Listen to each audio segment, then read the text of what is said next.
자, 운양중학교 2학년 학생 여러분 안녕하세요. 우리 HM쌤과 함께하는 우리 즐거운 역사 여행의 오늘 마지막 시간, 1학기 마지막 시간입니다. 일단 오늘 날짜가 지금 7월 13일인데 지금 현재 한 오후 6시 정도가 돼가고 있고 선생님들은 다 집에 가신 상황에서 이제 마지막 수업을 촬영을 하려고 교무실에 남아가지고 지금 앞에 앉아 있습니다, 지금.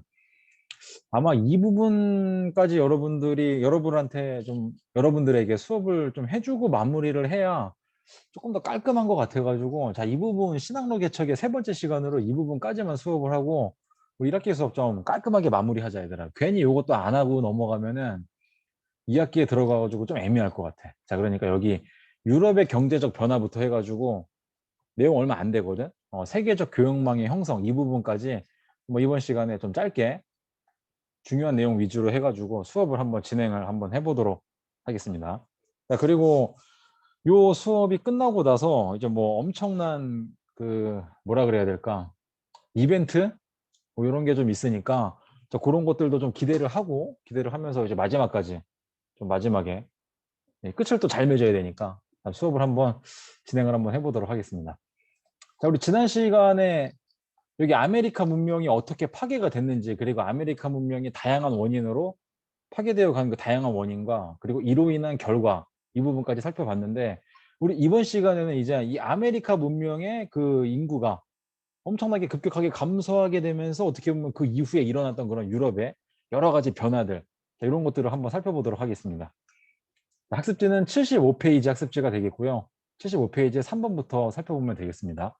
자, 신학로 개척 이후 칸을 조금 넓혀보자 이렇게. 저 신학로 개척 이후 이제 아메리카 대륙이 발견이 됐죠. 그리고 아프리카 대륙까지 발견을 했기 때문에 이 아메리카 대륙과 아프리카 그리고 유럽을 잇는 그렇죠 대서양 이 대서양 교역권이 성장을 하게 됐고 그 여기에 이제 아프리카 남쪽을 이렇게 우회해서 가지고 가게 되면 이제 아시아랑도 연결이 되니까 이 아시아와의 교역로도 연결이 되면서 유럽의 경제 규모가 비약적으로 급격하게 확대되었습니다. 그렇다면 유럽의 경제적 변화, 이 유럽의 경제 규모가 비약적으로 확대됐으니까 이 유럽의 경제적인 변화는 어떤 것들이 있는지 한번 자세하게 살펴보도록 하죠. 자, 일단 신항로 개척으로 무역의 중심지가 변화하게 되는데 자, 무역의 중심지가 어디에서 어디로 변화했냐면 그렇죠. 지중해에서 대서양으로 무역의 중심지가 변화하게 됩니다. 자, 여기 어떻게 되냐면 자, 역사 교과서를 일단 보면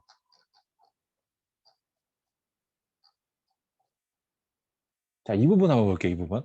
원래 무역의 중심지가 자, 이쪽으로 이렇게 거쳐가지고 자, 여기 오스만 제국을 거쳐가지고 여기가 지중해거든요. 얘들아, 여기가 지중해.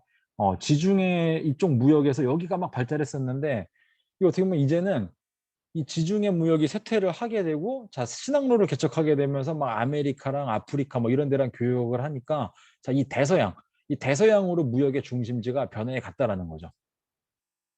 그러면 자, 이렇게 지중해에서 대서양으로 무역의 중심지가 변화해 가면서 그러면 기존에 이쪽에 지중해 무역을 중심으로 발전했던 이탈리아 도시 국가들 아니면 오스만 제국 이런 나라들이 쇠퇴를 하게 되겠죠. 자, 그리고 이 대서양을 중심으로 해가지고 이 유럽의 여러 국가들이 지금 뜨고 있는 상황. 자, 그렇다면 신항로의 개척으로 새로운 대륙, 자, 아메리카라든가 아프리카 이런 대륙들이 발견되면서 유럽을 중심으로 한 새로운 무역이 전개되는데 자, 일단 요 모양 이렇게 되는 거죠.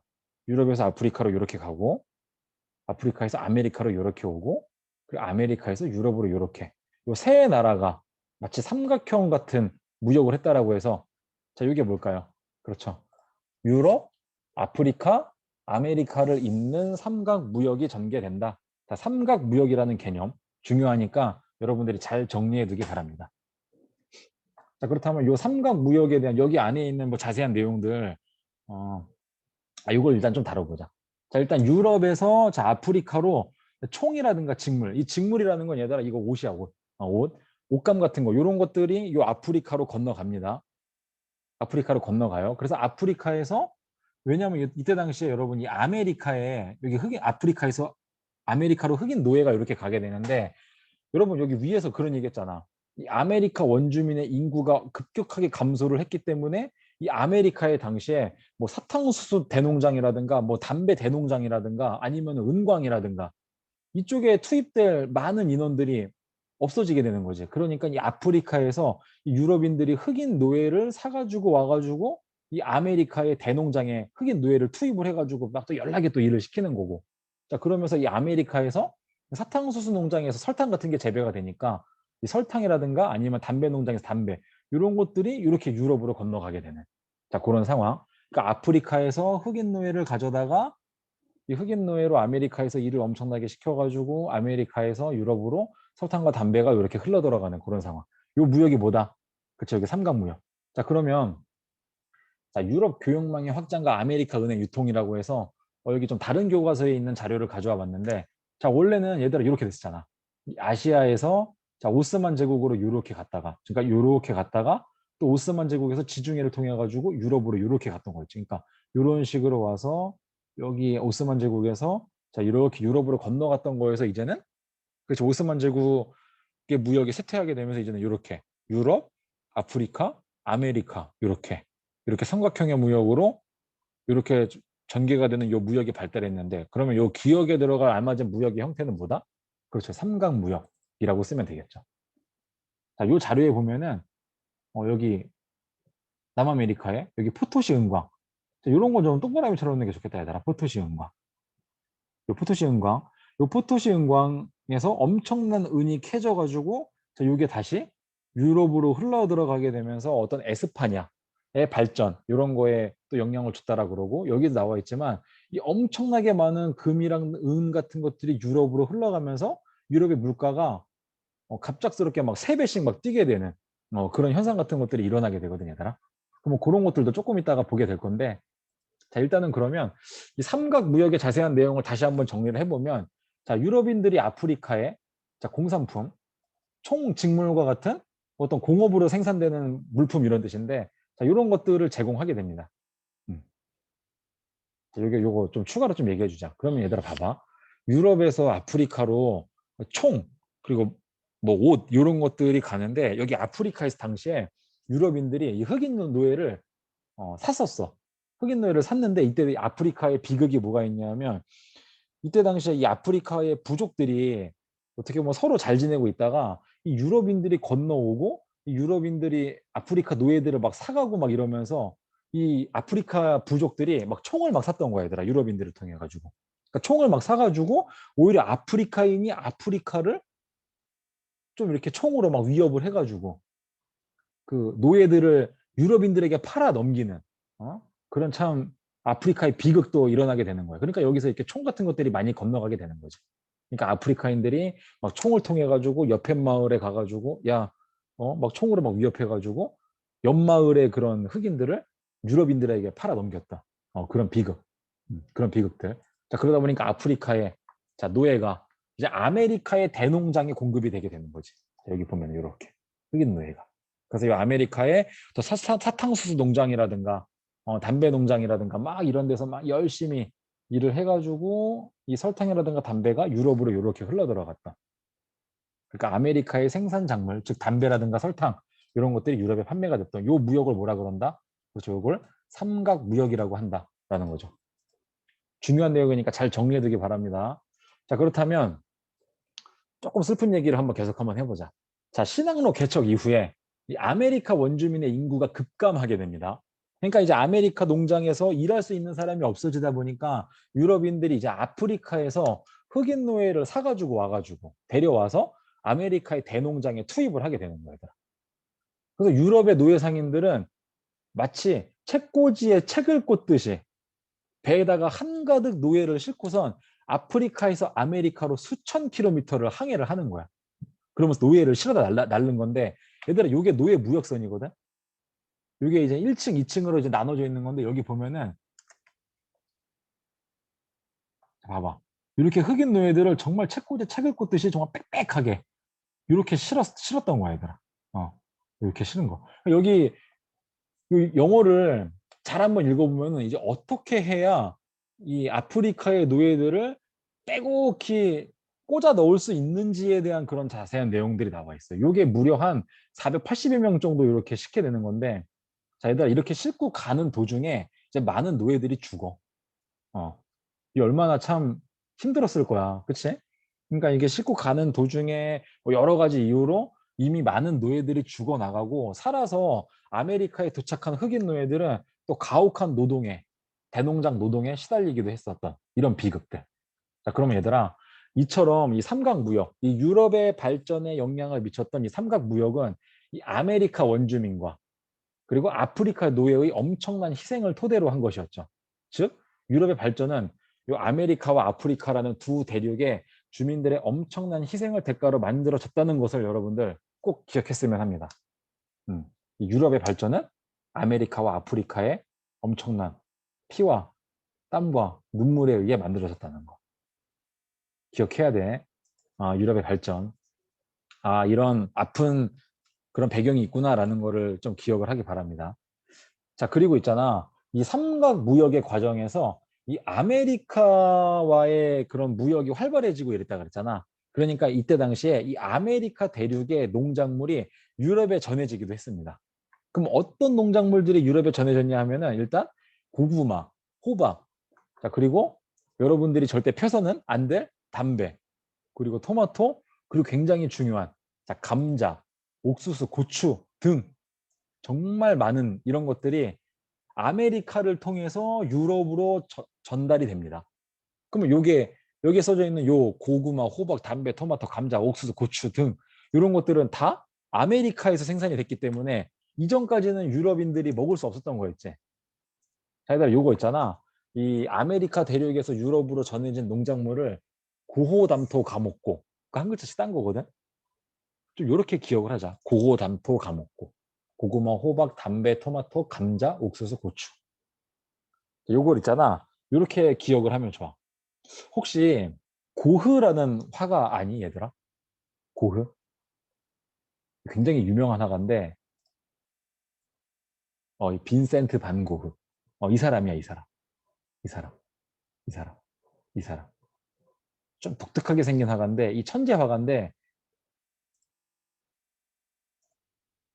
이 고흐의 짝퉁이었던 이 고호가 있었어. 고호. 이 고호. 이 고호는 그림은 그리지 않고 맨날 그냥 먹을 것만 밝히고 이랬단 말이야. 그래가지고 막 엄마 몰래 막 많은 음식을 먹고선 가고 있다가 자, 담을 지나가고 있었는데 얘가 너무 많이 먹었다 보니까 과식하다 보니까 얘가 토한 거야.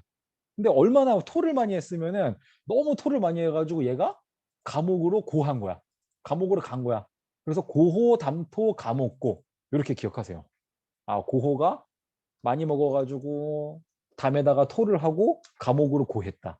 고호, 담토, 감옥고. 자, 이 중에서 특히 이 감자 있죠, 감자. 이 감자가 이 유럽에 전해지게 되면서 이 유럽인들의 어떤 굶주림을 벗어나게 해줬던 그런 농작물이야. 왜냐하면 이 감자는 굉장히 좀 땅의 상태가 안 좋은 곳에서도 씨만 뿌리면은 이게 막 뿌리를 내려가지고 막 잘 자랐거든. 그러다 보니까 이 농사가 잘 안 되고 굉장히 가난하고 굉장히 막, 음? 그, 뭐라 그래야 돼. 막 흉년이 나가지고 막 농사가 안 돼가지고 막 농작물이 안 자라고 막 굶어 죽는 상황에서도 잘 자랐던 게 감자였기 때문에 어떤 유럽인의 그런 굶주림을 벗어나게 해준 게 바로 요 감자가 되겠습니다. 감자. 요런 감자 같은 요런 것들을 구황작물이라고 해요. 구황작물. 굶주림에서 벗어나게 하는 작물이다. 약간 이런 의미에서. 자, 그러면 요 감자에 대해서 살펴봤고 우리가 이 유럽의 이 경제적 변화를 지금 살펴보고 있잖아. 자, 그러면 여러분 요걸 한번 봐야 돼. 이 아메리카 대륙으로부터 이 많은 양의 금과 은이 유럽으로 전해졌다라 그랬죠. 특히 포토시 은광 같은 그런 은광을 엄청나게 개발을 하게 되면서 이 은이 엄청나게 많은 은이 유럽으로 흘러 들어가 가지고 이 유럽의 물가가 무려 짧은 기간 동안에 무려 3배가 막 갑자기 막 엄청나게 올라가는 그런 혁명적인 현상이 발생하게 되는데 자, 요거를 여러분 가격혁명이라고 해요. 가격혁명. 그러니까 물가가 엄청나게 올라가는 게 마치 혁명적인 현상이었다라고 해가지고 가격혁명이라고 하고 그리고 또한 교역망이 막 확대돼요. 그러니까 유럽이 막 이제 뭐 아프리카라든가 뭐 아메리카라든가 아니면 저기 아시아라든가 이런 데로 막 이제는 무역을 막 해야 되다 보니까 이 무역과 관련된 주식회사 같은 근대적인 기업이 막 등장을 하게 돼요. 자, 그러면서 당연히 막 물건을 막 사고 팔았기 때문에 상공업이 엄청나게 발전하고, 그리고 돈이 막 오고 갔기 때문에 자, 은행과 같은 금융업이 크게 발전을 하게 되는데, 이런 혁명적인 현상을 여러분 상업혁명이라고 합니다. 여기 금융업, 은행 같은 것들이 발전하게 되는데, 여러분 은행이라고 할 때 이 은자가 실버 할 때 그 은자야 얘들아. 그러니까 이때 당시에 가격혁명이라든가 상업혁명이라는 어떤 유럽의 엄청난 경제 발전이 있었다라는 얘기고, 그렇다면 이 두 개의 혁명, 유럽의 가격혁명과 산업혁명, 이거를 거치면서 자, 유럽은 돈이 중요한 사회가 됩니다. 자, 그래서 어떻게 보면 이제 돈이 중요한 사회, 돈이 뭔가 굉장히 중요한 사회를 자본주의 사회라 그러잖아. 그래서 얘들아, 이 가격혁명과 산업혁명을 토대로 해가지고 유럽의 자본주의가 발달을 하게 되는 그런 토대가 마련이 되게 되는 거지. 그러니까 뭔가 이제 돈이 가장 중요한 사람의 가치가 되는, 자, 그런 사회의 가치가 되는 그런 자본주의 발달의 토대를 마련하게 됐다라는 거죠. 자, 그렇다면 자, 이 유럽인들이 세계 곳곳으로 교역을 막 늘려갑니다. 아메리카, 아프리카, 유럽, 그리고 이제 아시아까지. 자, 그러다 보니까 이 유럽을 중심으로 해서 여러 대륙이 맞물려 가지고 정말 세계적인 교역망이 형성되어 갔어요. 특히 아시아로 유럽인들이 진출을 하게 되는데, 그렇다면 유럽의 아시아 진출은 어떤 모습으로 전개되었고, 유럽은 아시아와의 교역에서 무엇을 통해 세계적인 교역망을 형성해 나갔는지를 마지막으로 살펴보면서 1학기 수업을 마무리 한번 해보도록 할게요. 자, 요거는 우리 예전에 중국의 역사 공부할 때랑도 좀 겹쳐지니까 그때 내용을 한번 끌어와서 한번 생각을 한번 해볼 건데, 자, 먼저 유럽의 아시아 진출은 어떤 모습으로 전개됐냐. 자, 일단 포르투갈과 에스파냐가 신항로 개척의 중심적인 국가였다라고 얘기했잖아. 그러니까 이 나라를 중심으로 해가지고 동남아시아라든가 중국 등과 직접적으로 교역을 하게 돼요. 특히 이 포르투갈이 저기 중국의 남쪽에 마카오라는 도시를 열어가지고 그쪽을 중심으로 해가지고 중국과 막 교육하기도 하고 막 이런 모습들을 보이게 되고, 자, 그리고 포르투갈과 에스파냐가 이 아시아와의 무역에서 막 활발하게 주도를 하니까 이 네덜란드랑 영국 등이 또 부랴부랴 쫓아와가지고 자, 동인도 회사라는 거를 세워가지고 아시아로 진출하게 돼요. 이 동인도 회사가 인도라든가 중국과 같은 그 아시아와의 무역을 독점적으로 했던 무역 회사를 의미해. 그러니까 이 동인도 회사를 통해서 유럽이 동인도 회사를 건설을 해가지고 인도라든가 중국과 같은 그런 아시아와 무역을 활발하게 했구나. 즉 어떤 유럽의 아시아 진출이 활발하게 모습을 띠고 전개가 되었구나라는 것을 알 수가 있습니다. 자, 그렇다면 이 유럽이 아시아와의 교역에서 자, 무엇을 통해 가지고 세계적인 교역망을 형성해 나갔을까요? 좀 더 직접적으로 자, 유럽이 아시아와의 교역에서 자, 이것을 지불해 가지고 아시아와 교역을 하게 되는데, 이거 예전에 했잖아. 명나라, 청나라와 무역을 간절하게 원했던 이 유럽이 이 명나라, 청나라와 같은 중국에게 지불했던 게 뭐다? 그렇지, 은이지, 은. 은. 자, 그러다 보니까 이때 당시에 명나라와 청나라 같은 중국에 이 대량의 은이 흘러들어 간다라고 얘기를 했죠.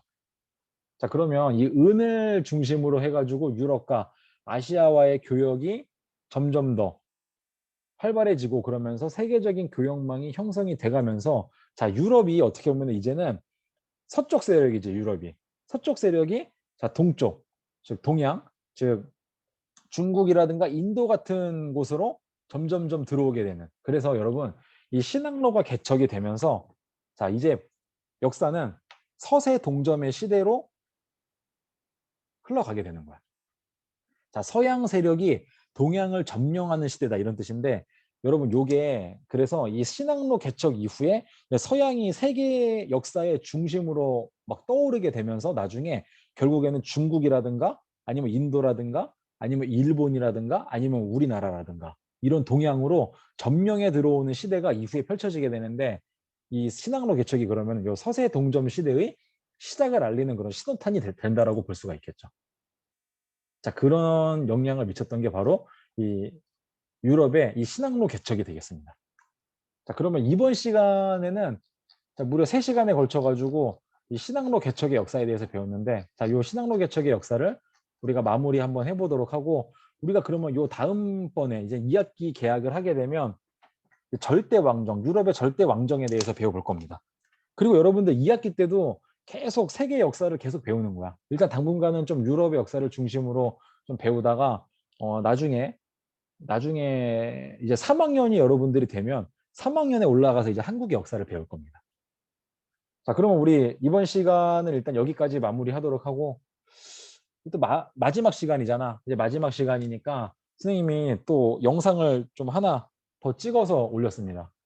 한 4분 정도 되는 영상인데, 여러분들을 좀 생각하면서 이제 마지막 당분간 1학기 마지막이기 때문에 1학기 마지막 이제 당분간 잠시만 안녕이라는 의미에서 안녕이라는 노래를 선생님이 좀 불러가지고 좀 영상으로 올려봤으니까, 자, 그것도 좀 재밌게 좀 봐주길 바랍니다. 우리 이번 시간에는 굳이 이거 필기 내용까지는 제출하지 말고 그냥 마지막 수업이니까 좀 설문지를 한번 좀 받아볼까 하니까 그 설문지만 해당하는 시간까지 잘 제출해 주기 바랍니다. 자, 그러면 이것으로 1학기 역사의 모든 수업을 자, 마무리하도록 하겠습니다. 자, 여러분 방학 잘 보내고, 요즘에 코로나가 또 심상치 않은데 방학 동안에 몸 건강히 잘 보내고, 자, 스스로 좀 부족한 것이 있으면은 좀 잘 보충하면서 잘 지내다가 우리 2학기에 저 밝은 모습으로 다 만났으면 합니다. 자, 1학기에 모든 역사 수업 듣느라 자, 우리 학생들 모두 자, 고생하셨습니다.